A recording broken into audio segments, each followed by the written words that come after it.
C'est important ce rendez-vous, donc merci au Hub de l'organiser pour les médias. Moi je suis toujours assez bluffée par la capacité d'invention des médias et particulièrement par la précédente intervention. Aujourd'hui, tous les médias se digitalisent, tous les médias innovent. Moi ce que je vais vous présenter en 10 minutes, c'est comment nous avons réalisé le mariage de la technologie et du contenu, qu'est-ce que ça a changé pour un groupe comme Le Figaro, et puis qu'est-ce que nous, en tant que régie, nous en faisons. Et en fait, finalement, c'est assez difficile parce que nous construisons de nouvelles plateformes de marque et il faut innover ensemble. Toutes les industries ont été impactées par cette digitalisation qui est venue nous frapper dans un deuxième temps et dans un premier temps et dans un deuxième temps nous a donné une capacité d'innovation que nous ne soupçonnions pas. Alors, Mediapresse, comme d'ailleurs ça l'a été spécifié, a été percuté de plein fouet et en premier, mais ça l'a obligé à bouger, en particulier les groupes qu'il y avait dans leur giron de la presse quotidienne, parce que l'information est devenue accessible en temps réel et absolument partout. Alors, plutôt que vous faire un long discours, je vais vous montrer un film pour voir à quel point le groupe s'est profondément transformé. Le groupe Figaro a été un des premiers à le faire et c'était important. D'autres groupes le font maintenant. Je ne parle pas des groupes médias qui l'ont tous réalisé, mais plutôt d'autres industries. Je lisais un article sur la pharmacie qui va vivre sa nouvelle révolution. Donc nous voyons que c'est important pour tous. Alors un petit film.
Ce que nous a permis, en fait, le digital avant tout, la slide, merci, c'est de nous affranchir du temps et de l'espace. Et ça, c'était très important parce que ça nous a permis de conquérir de nouveaux publics, bien évidemment, des publics plus jeunes, des publics plus larges.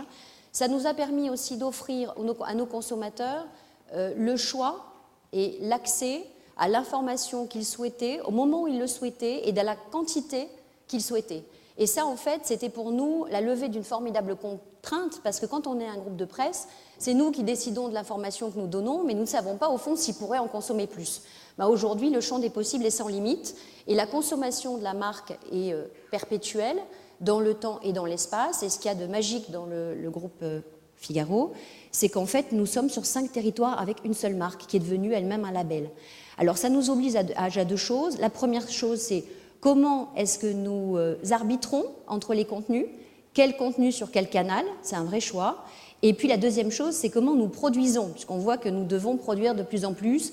Et c'est là que le fait d'avoir 500 journalistes est quand même très utile puisqu'il faut produire tout type de contenu. Les 3 territoires sur lesquels, et les 3 piliers sur lesquels nous sommes présents, alors hop, c'est pas grave, les 3 territoires sur lesquels nous sommes présents, c'est le breaking news, parce qu'aujourd'hui, le moteur de puissance du digital, c'est cette capacité à créer de l'actualité en temps réel. Et c'est ce qui nous apporte une plateforme de 15 millions de visiteurs uniques. Nous produisons 70 vidéos par jour que nous mettons en ligne. Ça, c'est très important. Le deuxième pilier du digital pour nous, c'est tout ce territoire de l'investigation. Là, ce sont des articles plus longs. C'est là que nous allons donner plus de sens, plus de décryptage, mais aussi plus d'opinion. Et puis, le troisième décryptage et troisième pilier important pour nous, c'est tout ce qui concerne l'art de vivre. Et nous avons créé, à ce titre, 7 verticales qui vont du golf à l'étudiant, en passant bien évidemment par le madame. Aujourd'hui, chacune de nos verticales compte plus d'1 million de visiteurs uniques. Nous continuons l'accélération du digital, puisque c'est un milieu sur lequel on ne peut absolument pas s'arrêter. Alors, je vais juste rephaser la présentation. Hop. Voilà. Ça arrive en plein de fois. Voilà. Voilà. L'accélération aujourd'hui du digital, pour le Figaro, qu'est-ce que c'est? En fait, c'est explorer de nouveaux territoires. Les nouveaux territoires, c'est la vidéo. Nous avons doublé notre quantité de vidéos vues par mois, nous sommes à 7 millions. L'objectif est de continuer cette croissance. C'est très important parce que de la même façon qu'on a vu qu'aujourd'hui on pouvait passer d'un support statique avec l'affichage à un support dynamique, la vidéo nous permet de passer de médias à plurimédia et surtout nous permet d'accéder à l'audiovisuel. Ça, c'est le premier point. Le deuxième point, c'est bien évidemment le mobile, puisqu'aujourd'hui nous avons presque autant de pages vues sur le mobile que sur les versions digitales autres de nos segments. Et ça, c'est très important, parce que là, ce sont des nouveaux territoires de mobilité, de géolocalisation que nous avions jusqu'alors peu, et puis beaucoup de serviciels. Et puis, le dernier point, c'est que ça nous permet d'accroître nos bassins de population. Aujourd'hui, nous touchons 27 millions de lecteurs et internautes, ça c'est le cercle le plus large, dont 15 millions d'utilisateurs digitaux, je vais y revenir, dont 9 millions de clients que nous appelons qualifiés, sur lesquels nous avons juste une adresse, et dont 1 million de clients qui sont en contact marchand avec nous, et nous les facturons. Ça peut être au travers d'abonnements, mais ça peut être aussi au travers de produits que nous leur vendons. Donc l'enjeu pour nous, c'est comment on fait pour passer de ces 1 million de qualifiés à 15 millions de personnalités qualifiées. Donc l'enjeu de la data est effectivement pas forcément la big data, la data utile. Moi, je dirais que trop de data tue la data, on ne sait plus ce qu'on cherche. Et c'est un enjeu important pour nous. Nous allons y investir à hauteur de 5 millions cette année. Je pense qu'il faut faire des choses simples. Il faut faire des segments qualitatifs qui soient suffisamment fins, parce que quand quelqu'un vient déjà sur le site du Figaro, il y a une première segmentation qui s'opère et qui est elle-même assez forte. Donc le 15 novembre, nous présenterons une nouvelle offre data de 6 gros segments et surtout capacité de multi-touchpoint. Et puis enfin, comment est-ce qu'aujourd'hui nous rentrons en contact avec nos communautés? Alors les communautés se créent autour de la marque Figaro, ça devient des communautés importantes. La première surprise que nous avons eue, c'est qu'aujourd'hui, on a 65% des personnes qui sont abonnées au journal qui activent tout ce qui est contenu digital. Donc on sait maintenant qu'on est multi-consommé, et ça c'est important parce que c'est difficile en presse magazine, c'est très facile en presse quotidienne, donc ça fait un champ des possibles important. La deuxième chose, c'est que nos publics interagissent. On a un commentaire toutes les 6 secondes sur nos plateformes digitales, donc on voit qu'ils sont dans cette nécessité d'entrer en contact avec la marque. 80 de nos journalistes ont des blogs, et nous avons déjà plus de 2 millions de membres sur les réseaux sociaux.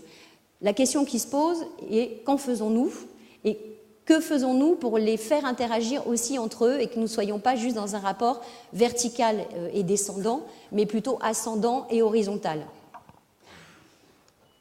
Alors on voit que le groupe s'est transformé, nous sommes réellement multicanaux, nous avons une puissance de 26 millions de contacts sur une seule marque. Et au fond, le métier de la régie, c'est qu'est-ce qu'on fait de tout ça? Et j'ai pris le parti pris de ne pas présenter d'opérations spéciales, parce que toutes les opérations spéciales que nous choisissons à chaque fois sont assez réductrices au regard de ce que l'on pourrait faire, mais plutôt de faire une cartographie de ce qu'est aujourd'hui la plateforme de marque du groupe Figaro. On a en fait 13 points de contact. des points de contact qui sont bien évidemment issus de notre métier mère, la presse, le portage, les abonnés, le kiosque, mais surtout de nouveaux points de contact, des newsletters, du mobile, des espaces freemium, des espaces gratuits sur le digital, bien évidemment beaucoup de choses aussi sur la tablette, mais aussi la capacité de créer des événements et de créer du buzz et de faire maintenant du e-commerce. Donc ces compétences sont acquises au sein du groupe. L'idée, c'est comment est-ce qu'on en fait l'architecture. C'est en fait assez compliqué de faire des choses simples, pour revenir à ce que tu disais, Olivier. C'est pour ça qu'il faut à un moment aussi que nous, on change et notre connaissance de ces points de contact et nos organisations, je vais y revenir, mais aujourd'hui, ce que l'on peut proposer de nouveau, c'est de l'interaction, du ciblage et de la création d'actions. L'autre chose que l'on peut proposer de nouveau, c'est la capacité à créer une opération avant, pendant et après l'événement, alors qu'auparavant, nous étions assez contraints dans le temps. Quand on voit tous ces points de contact, on se dit qu'il est de notre devoir de vous aider à mieux les comprendre et à mieux savoir comment ils interagissent. Donc parce qu'on a une régie qui a une surface qui lui permet d'investir, nous lançons 5 grandes études, des études justement sur ces publics, des études sur les transferts de marque. Au fond, est-ce que les valeurs de marque du print ne se transfèrent pas ou peu ou partie sur le digital? Des études sur la connexion mobile versus tablette et versus presse. Et puis les Digital Days qui ont été montés et qui sont des points de rencontre, alors modestes par rapport au public d'aujourd'hui, mais où nous accueillons 200 personnes et nous faisons 8 ateliers. Nous allons encore accélérer cette compétence globale. Les 2 derniers points que je voudrais partager avec vous, et je sais que je les partage aussi avec mes confrères assis autour de la table, c'est qu'aujourd'hui, quand nous avons de nouvelles plateformes de marque, quand nous avons de nouveaux points de contact, on se doit aussi d'avoir de nouvelles relations et de nouveaux modèles. Notre modèle économique a changé. Aujourd'hui, 40% du REX du groupe Figaro, c'est du digital. Donc on a fait cette mue. La mue que l'on n'a pas encore tout à fait opérée, c'est comment on fait pour arriver à monétiser justement ces nouveaux points de contact. Cette phase de transformation de nos métiers et de nos relations, elle se fait bien évidemment avec les annonceurs. Plus que jamais, nous, on doit comprendre les objectifs des annonceurs qui deviennent multiples. Ils sont eux-mêmes dans des stratégies d'arbitrage parce qu'ils ont beaucoup d'offres et ils n'ont pas plus de moyens. Le deuxième point, c'est comment nous faisons pour réinventer aussi les modèles avec les agences médias qui, auparavant, quand elles voulaient avoir des stratégies plurimédias, s'adressaient à beaucoup de régies. Aujourd'hui, chaque régie est devenue elle-même plurimédia, donc il y a un vrai enjeu. Le deuxième point avec les agences médias, c'est que faisons-nous de ce traitement de la data? Qu'est-ce qu'ils attendent de nous? Et qu'en faisons-nous au sein des campagnes? Et toutes les agences se transforment aujourd'hui pour pouvoir justement faire ces nouvelles créations. Les agences de pub, que nous avons très largement et très souvent oubliées dans nos analyses, ce sont quand même des championnes de plateformes de marque, donc nous avons beaucoup à apprendre d'elles. Et puis, au-delà de ça, les relations entre nous, médias. Et c'est assez nouveau. Je trouve que, par exemple, au SEPM, qui est le syndicat de la presse, plus que jamais, nous avons envie de faire des choses ensemble. Nous faisons ensemble des études sur les points de contact. Nous faisons ensemble des recherches sur l'efficacité. Et plus que jamais, je crois qu'on peut, ensemble, médias, faire des choses. Quand je vois ce que fait effectivement l'affichage, ça peut donner beaucoup d'idées. Quand on voit ce que fait la télévision, ça donne aussi beaucoup d'idées. Et quand on voit comment la télévision se marie en ce moment avec Facebook et Twitter, on se dit que tout est possible. Alors tout est possible à condition de pouvoir s'organiser. J'en finirai donc par le plus important, les hommes et les femmes. Il y a plusieurs choses. Je crois qu'aujourd'hui, les régies ont besoin de s'organiser de manière claire et efficace. Ça veut dire des points d'entrée différents suivant les objectifs que l'on a. Un point d'entrée marque, un point d'entrée secteur, un point d'entrée métier. Il faut que nous, on fasse l'acquisition de nouvelles compétences. Il y a des compétences qui ne sont pas nativement des compétences de métier de régie, encore moins de régie presse. Je pense au planning stratégique, puisque là nous recrutons un planning strat, pour nous aider à mieux comprendre et à mieux organiser nos idées. Je pense à la data, qui est un nouveau métier pour nous, sur lequel nous recrutons beaucoup aussi en ce moment au sein du groupe et très prochainement dans la régie. Je pense au yield management. Comment est-ce qu'on fait pour faire cohabiter tous ces types de campagnes et tous ces nouveaux formats que nous sommes en train de faire? Et puis, je pense aussi au community management, parce que quand on voit qu'on a 2 millions de personnes qui nous suivent, qu'en faisons-nous?